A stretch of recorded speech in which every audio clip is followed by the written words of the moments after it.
waxay aaminsan yihiin maanta waxa lagu badbaadi karo inay tahay tadbiiqu shariica alislaamiya bilkaamil. reer galbeedka marka aad waxaan isweydiiyaa dhalinyarada badan oan arko oo taageersan al-shabaabka iyo dagaalada ay ku jiraan iyo waxyaabaha waxaad isweydiinaysaa farxaanow sababaya waxaan maxay tahay leanno qofku markuu hiqa ku qabo turaaskiisa iyo diintiisa iyo dhaxalkiisa wuxuu ku noolaanaya cizatu nafsi, sharaf meesha u dambaysa ayuu ku noolaanaya. laakiin marka aadan kalsooni badan ku qabin diintaada, dhaxalkii diimeed eed haysatay, qofku wuxuu ku noolaanayaa waxa la yidhaahdo shaki iyo tazacsuc iyo sugnaasho la'aan ayuu ku noolaanayaa. marka reer galbeedku maanta waxa aad markaad dib u eegtid caalam islaami ka dhacayo waxay dhiiri gelinayaan in badan oo ka mid ah dadka diintooda ku kalsoon in ay yidhaahdaan wallahi waxaan lama dhowran karo. maanta adduunku waa soomaalidu meeshay dhihi jirtay ninka xoog leh bay xaajada u toostaa oo maamaahda dhalinyarada ama soomaagi horan waxaa la dhihi jiray ninka xoog lahaa xabagta goosta ama hortaadu xanaaqaa. maanta marka adduunku waa oo laysu xoog sheeganaya. waxyaabaha shacaa'irta kale oo beenbeenta ana way soo dhammaadeen. cadaalad baa adduunka ka rabnaa inay gaaladu yidhaahdaan, sinaan baan rabnaa, horumar baan rabnaa, dhaqaale loo siman yahaan rabnaa, xuquuqu insaan baan rabnaa, waxaan rabnaa dimuqraadiyad baan rabnaa. waxaasoo dhan way soo dhammaadeen. waxaa la ogaaday waxa adduunku maanta ku kala sarreeyo oo awoodda inay tahay xoog. waxaa la ogaaday awoodda maanta jirta inay tahay khilaafaadka ummadaha ka dhexeeya intay dhinac iska dhigaan inay u soo jeestaan inay awood samaystaan. maanta quwadda adduunka ugu weyn sida maarata biniaadanka de macnaha aragtidiisa waa maraykanka weyn. maraykanku awooddiisu waxaad isweydiinaysaa goormay timid, xaggey ka timid. waddan la yaqaan oo dhul ilaahay uu dad ku beeray bay ahayd. asalka waxay ka bilaabatay niman gaangisa oo yurub ka tegey ma garanaysaa 400 sano ka hor yurub ka tegey oo is aruursaday oo aaday ma garanaysaa inay u duulaan tagaan dhul dad leeyahay qabsadaan. nimankaasi markay meesha tegayeen isku dad ma ahayn, isku luuqad kuma hadlayn. xooggooda waxay ka tageen wadamada ku hadla afka ingiriiska sida irishka iyo ireland iyo scotland iyo waxyaabaha UK hadda la isku dhahaa iyo ireland bay ka tageen xooggooda. qaar waxay ka tageen faransiiska bay ka tageen, talyaanigay ka tageen, faransiiskay ka tageen. dad yurubiyan ah bay ahayn. hal mabda' baa mideeyey marka khilaafaadkii ka dhexeeyey oo yurub oo markaasi dagaalla ku jirtay cirqi ah in la iska daayo, lagu midoobo meeshan in la yimaado, khilaafaadkoodii laga soo tago. canada oo kale markaad tagtid faransiis bay gobolada qaar ku hadlaan. anaa waxay ku tusinaysaa waa qaybtii faransiisku qabsaday, waa loo daaya, waa loo barakey. qaarna ingiriis bay ku hadlaan, soo ma garanaysa. maraykanka oo xooggiisu badan yahay waa intii ingiriiska ahayd baa yaa qaadatay. qoladii kaloo minoritiga la socotayna waxaa la adinku luqadiina asal maaha. marka macnaha waxaan ka soo wadaa adduunkaasi xoogga ay ku qabsadeen bay inta midoobeen bay xoog ka soo saareen, dhaqaale ka soo saareen, maadaama dhul aad u weyn u ahaa bay midoobeen. markay u baahdeen aydul caamila shaqaalo u shaqeeyana laga barana afrikaa la aaday, waxaa la keenay dad madow oo xoog lagu keenay si ay uga shaqeeyaan warshadihii iyo waxyaabihii ay soo saarayeen. dadkii dhulka lahaana way baabi'iyeen. nuclear bay samaysteen adduunka ayagoo dhogeen. yurubtii kale oy ka tageen dagaalkii labaad adduunkay ku mashquulsanayd. maraykanku aakhiru laxda xilliyadii u dambeeyey buu dagaalka soo galay. intaa uu isdiyaarinayay, awooddiisu diyaarinayay. marka ingiriiska iyo jarmalku ay hitler isku baaba'ayeen iyo faransiiska iyo markii u dambaysay oy quusteen oo jabaan dagaalka uu soo galay oo diyaaradihii jabaanka intixaariga ah ay duqeeyaan maraykanka meelo ka mid a ayuu nuclearka ku riday marka Hiroshima iyo Nagasaki. marka maalintan laga bilaabo adduunku waxaa ku soo kordhay marka mucaadal isbedel baa dhacay. marka dagaalkii labaad ee adduunka markuu dhammaaday adduunka isbedel baa ka dhacay. isbedelkii labaad ee adduunka ka dhacay wuxuu ahaa markii uu burburay Soviyetkii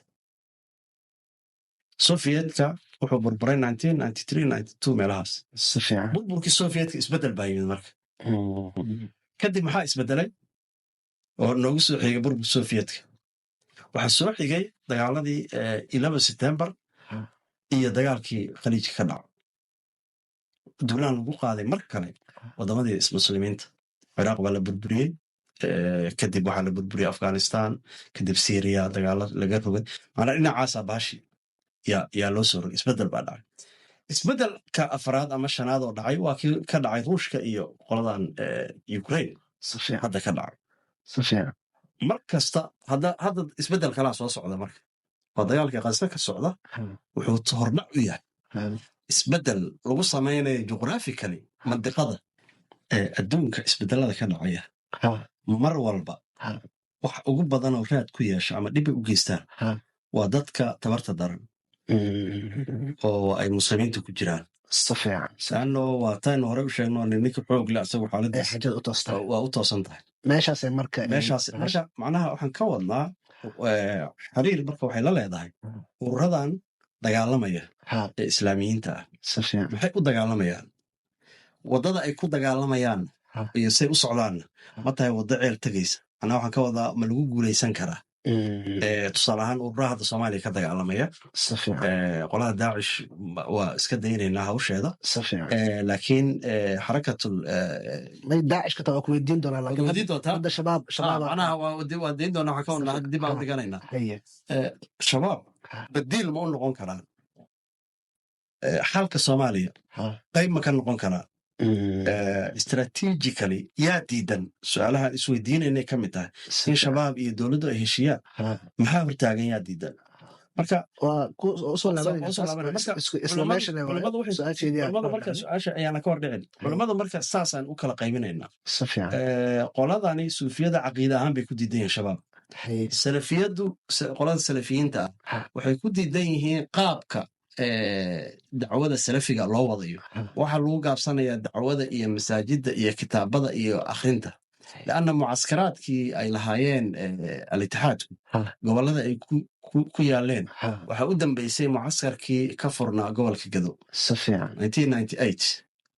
markii dagaaladu ay ka bilowdeen oo ethoobiyaanku gudaha ay soo galeen ugu yaraan taqriiban 2 sano ama 3 sano bay duurka ku jireen oo dagaalamayeen ugu dambayntii go'aan waxay ku qaateen in la xiro mucaskaraadkii hubkiina la iska iibiyo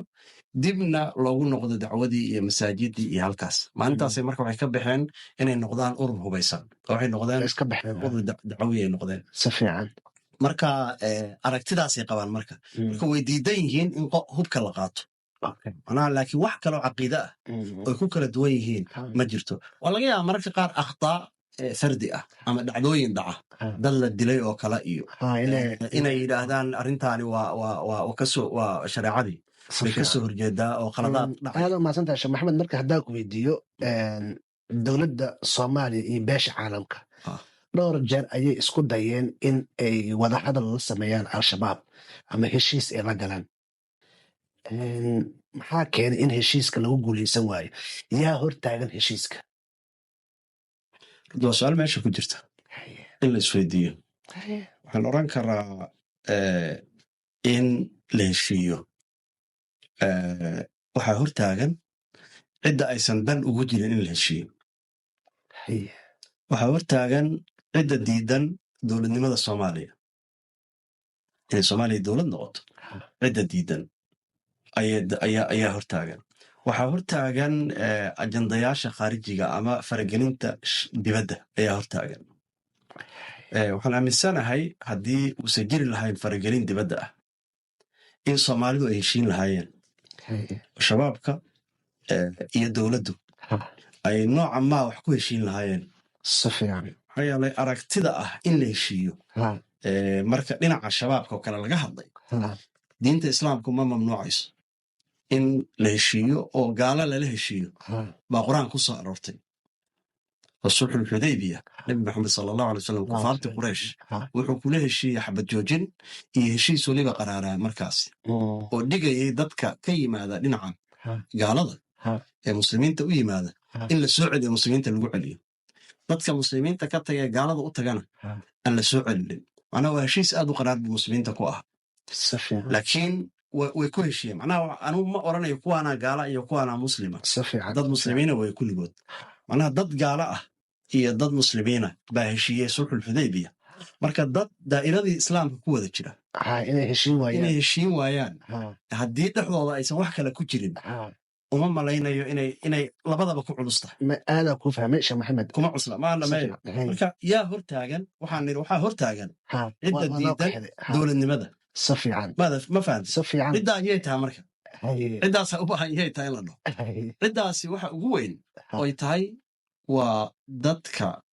beesha caalamka loo yaqaan ama reer galbeed ha noqdo ama ha noqoto kuwa dilaalinta reer galbeedka u ah سفيان kuwa raba ha noqoto dowladda ku jira ee raba dagaalada iyo isku hor imaadka iyo wiilasha soomaaliyeed ee isku dhammaanaya inay lacag ka sameeyaan raba ha سفيان noqoto kuwa raba in dowladnimo soomaaliyeed oo isla xisaabtanta oo xoog leh inaan la helin ha noqoto عندنا سنة خكران هتا cidday rabtay noqon tahay tujaaru xarbi baa la dhahaa ganacsada ha noqdo siyaasi ha noqdo askari ha noqdo kulligood waa dad ka ganacsada سفيان dagaalka waxyaabaha daliilkuuga waxaa ka mid ah نصو كوب شمال waxyaabaha daliilkuuga waxaa ka mid ah dowladda soomaaliya dowladdan tii ka horreysay waxaa la isku dayey in la saaro oo meesha laga saaro oo waxaa loo qabtay waxa la yidhaahdo qorshe ah lagu yaraynayo ciidamada jooga dalka ee waddamada kale ka yimid سفيان ee afrikaanka u badan ها in la sameeyo la saaro beddelkoodina la xoojiyo ciidamada soomaaliyeed iyo askarta soomaaliyeed la xoojiyo si ay ula wareegaan broseskaa bilowday qorshe wuxuu ahaa 2025 in askariga u dambeeya أوبا amisom heblesom waxaa ka socda magacyaday rabaan ha qaataane in waddanka uu ka baxo boosaskoodina ay buuxiyaan ciidamadii la keenay ee lasoo tababaray ee laga keenay dalka dibaddiisa kuwii turkiga laga keenay kuwii eritrea kuwii uganda laga keenay kuwii سفيان waa tiro badanyay sami maashiid nemit سفيان aaday u tiro badanyay kuwii soomaaliya lagu tababaray in ay booskooda bedelaan سفيان maanta maxaan maraynaa marka maanta oo bishu ay 5 tahay waxaa la ansixinayay oo qolada dilaalinta afrikaanka ah ay ansixiyeen ciidamo in la keeno way qaybsadeen kuwa ugu yar oo dhulkoodii la haysto oo afrikada ugu awooda yar oo waddankoodii la haysto سفيان baa waxay yidhaahdeen 1 iyo dhowr boqol baan keenin annaga hanala siiyo واجر تملك مشروع عن mashruuc marka ma dhammaanayo kuwaasaa diidan kuwaasaa qayfa سفيان taa waxaa daliil u ah xilligii ay sheekh shariif oo madaxweynaha ahaa shil baa waxaa lagu qabtay xamar سفيان culummada way joogtaa dadkii ka qayb usoo laabana taas hal mar Ay- waxaan rabaa inaan ku weydiiyo dadka diinta bartay ama culummada Ah, waxay sheegeen in al-shabaab ay yihiin khawaariij sax maxay tahay sababta loogu yeero magacaas haddaa si kale u dhigane al-shabaab horta sideedaba mala dhihi karaa khawaariij runtii magac bixintu Ha. laba macnay samaysaa haye magac bixin siyaasi ah si fiican macno badan kuma fadhido waana la sameeyaa waxaa la dhahaa mustalax siyaasi mustalaxa siyaasiga ah marxalad markaa jirta Ha. baa looga gudbaa waa garta iyo mustalax caqadi ah si fiican oo caqiido ku salaysan baa jira tusaale ahaan markaan leenahay mustalax siyaasi ah waxa weeye maanta waxaa lagu dhahayaa argagixisaa tahay si fiican berri meeshii baad qabsanaysaa oo waxaa tusaale kugu filan nimankan axmed sharac iyo jamhatu taxriir Ha. markii aysan meesha qabsanin oo la dagaalamayeen suuriya suuriya ka dagaalamayeen markii ay la dagaalamayeen bashaar al asad waxay ahaayeen jamhad argagixiso ah dhinaca reer galbeedka iyo dhinaca dowladaha carabta intaba bay ahaayeen maanta waa isla ayagii wax meesha qabsaday maanta magacaas wuu ka haray marka madaxweynaha jamhuuriyadda syria isaga iyo tiimkiisiba askartiisi waxba isma bedelin haye marka waa mustalax siyaasi ah si marka fiican hadday ula jeedaan waa mustalax siyaasi ah oo ah khawaarij dee mustalaxaadka siyaasigu dee marba ama argagixiso ha la dhaho ama khawaarij ha la dhaho ama mutamaridiin ha la dhaho ama jabhad ha la dhaho si fiican ama wixii la raba ha la dhaho ama kulmis ha la dhaho ama wixii la raba ha la dhaho waa mustalax siyaasi oo dee qolada bixisay Ha. ayay ku xiran tahay qaabka ay u wajahayaan laakiin hadday ula jeedaan waa mustalax caqadi ah oo diinta khawaarijta iyo mabaadiida khawaarijta bay shabaab ku haystaan arrintaasi waxay u baahan tahay in la baaro markaan leenahay arrintaa in la baaro waxaan garan karaa ugu yaraan 7 qodob oo khawaarijtu ay asal u yihiin ama caqiidooyinkooda ka mid a ama fiqigooda ka mid a oo bixasbi cilmi intaan ogahay al-shabaabku aysan shaqo ku lahayn oo tusaalahaan dhinaca fiqiga oo kale marka la yidhaahdo ama fiqiga al-shabaabku waxaan niri waa niman xanaabila madhabkooda fiqiga waa xanaabila culammadooda caqiidadoodana waxaan niri waa caqiida salafiya ama wahaabiye weye waa wahaabiye xanaabila shabaabka fikirkooda looga dhaqmo gobollada ay joogaan meelaha ay joogaan looga dhaqmo laakiin khawaarijtu labadaa midna ma ahayn oo tusaale ahaan khawaarijtu waxay aaminsanaayeen gabadha marka uu xaylka ku dhaco soonka iyo salaada labadaba inay soo qallaynayso shabaabku ma malaynaysaa inay arrintaa aaminsan yihiin ma ka war haysa ma laga soo wariyey ma ka maqasho gabdhaha shabaabka ay qabaan arrin inaan baarno u baahan arrin aan baarno u baahan laakiin arrintaan u baahnay in la baara ayaa waxay tahay oo nusuusta ku soo aroortay in khawaarijtu ay sidaas aaminsanaayeen walihadaaba waxaa soo aroortay fi saxiix muslim iyo bukhaari labadaba in gabar ay weydiisay caaisha radia allahu canha o can abiha ay tiri sa'alad caaishatun sa'altu caaisha faqultu waxaan ku iri bay tiri maa baalu lxaa'idi taqdi sawma walaa taqdi salaa maxay tahay baan ku iray tiri gabadha xaylka mar ku dhaco soonka way qallaysaa salaadana ma qadayso caaishay weydiinaysaa marka caaisha waxay tiri caaisha mar gabadhii la hadashay qaalad waxay tiri bay tiri anti xururiyatin anti labada oo ay soo aragna ma xururiyad baa tahay bay tiri alxururiya waa meel ay deganaayeen nimanka khawaarijta ah oo ciraaq ku taalla kuufa u dhow nimankii marka halkaa deganaa oo khawaarijta ah baa lagu idlaaqi jiray oo madhabkaas qabay oo madhabka fiqigooda oo sidaas ahaa baa lagu idlaaqi jiray qolta waxaa iri bay tiri lastu bixururiyatin walaakinii as'al ma ihi baan iri bay tiri xururiyade waxbaan rabaa inaan ku weydiiye arrintaasi bal ka waran marka waxaa xadiiska laga qaadanayaa fiqiga khawaarijta inay ka mid ahayd gabdhaha marka xaylka ku dhaco inay salaadii iyo soonkii labadaba ay soo qadayaan bixasbi cilmi intaan ogahay al-shabaabku ma qabaan fiqigan sidaas daraaddeed marka al-shabaab sidaa daraaddeed xagga fiqiga way ku kala duwan yihiin fiqiga khawaarijtu ay qabaan iyo ayagu way ku kala duwan yihiin manaa annaga waxbaynu taxliilinaynaa waxaynu rabnaa inaynu isbarbar dhigno waxyaabaha lagu kala duwan yahay khawaarijtu waxyaabahay qabeen waxaa ka mid a in ay qofka hadduu dembi sameeyo uu ku gaaloobayo haddaad dembaabtid haddaad zinaysatid haddaad salaada ka tagtid haddaad been sheegtid haddaad waxadid gaal baa tahay caqiidooyinka waxaa ka mid ahaa takfiiru asxaabu alkabaa'ir waxyaabaha kabaa'irta qofka markuu sameeyo dunuubta maha dunuubta waa sakaa'ir iyo kabaa'ir dunuubta waaweyn zinada tuugada waxyaabaha lamidka oo kabaa'irta ah hadduuba qofku sameeyo waa gaal saasay aaminsan yihiin caqiidadooda khawaarij laakiin al-shabaabku sidaa ma aaminsana waxay soo aaminsaneen qofka markuu zinaysto gaalnimo xad bay ka oofiyaan waa gaal ma dhahaan xadkii bay ka oofiyaan asagoo muslima xadkii laga oofinaya lama dilo kurka lagama jaro waa gaalooba waa ridoobay lama yidhaahdo waxaad arkaysa ayagu xad laga oofinayo daday ku sheegeen inay sinaysteen ama wax lamida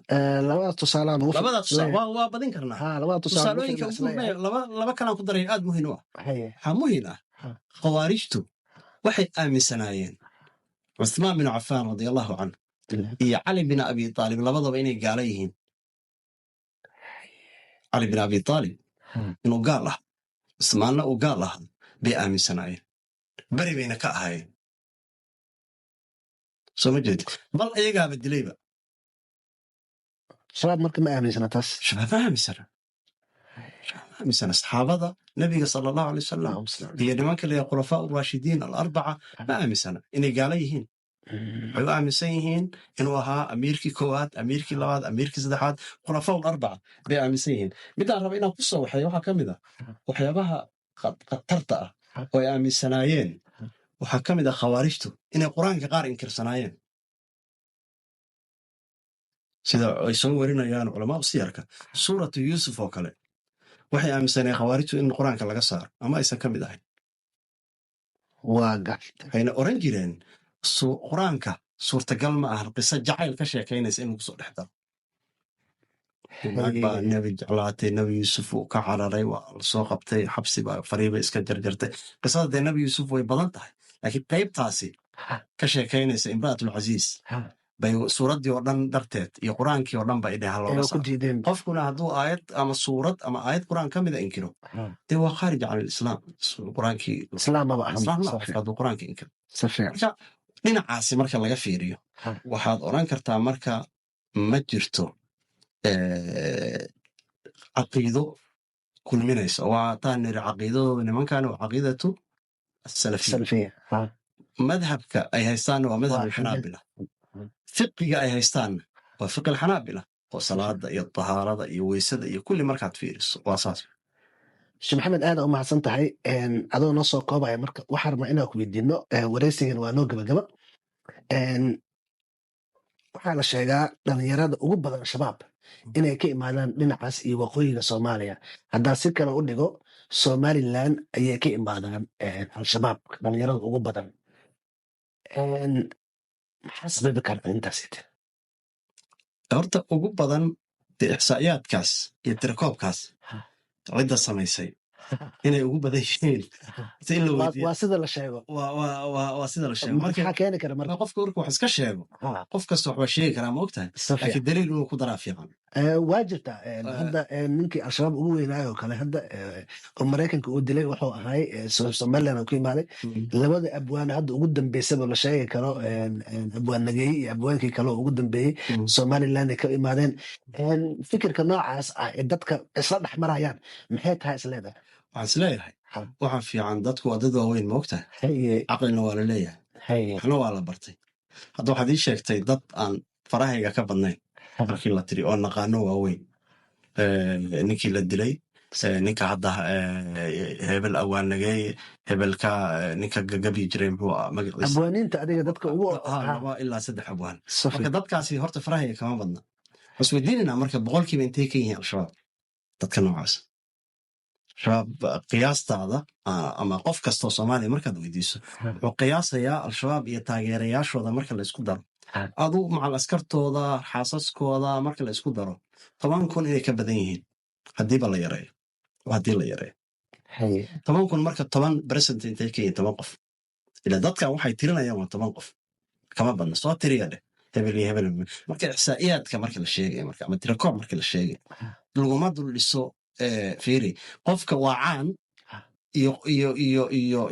tiro badan buu buuxiyey macnaha halkii qof oo abwaan ah oo hargeysa ka yimid ma 10,000 oo qof ugu dhigma ma keligiisaa 10,000 noqonaya maxaa keeni kara marka horta aan isla salimno oon isla meel dhigno waxaan inaysan ahayn wax sax ay tahay brobaganda ay tahay brobagandada marka qoloba maalin bay badisaa anigu waxaan u soo joogay dagaaladii itixaadku ay galeen 3 dagaal bay itixaadku galeen araare meel la yidhaahdo kismaayo korkeeda dagaal bay ka galeen gobolada waqooyi bari la oran jiray hadda puntland la yidhaahdana dagaal bay ka galeen gedana dagaal bay ka galeen markii araare ay ka dagaalamayeen waxaa dhabarkooda ku jiray qolihii daaroodka ahaa ee soo qaxay oo kismaayo yimid baa ku jiray oo aag ka dagaalamaya iyaguna waxaa la difaacayay USC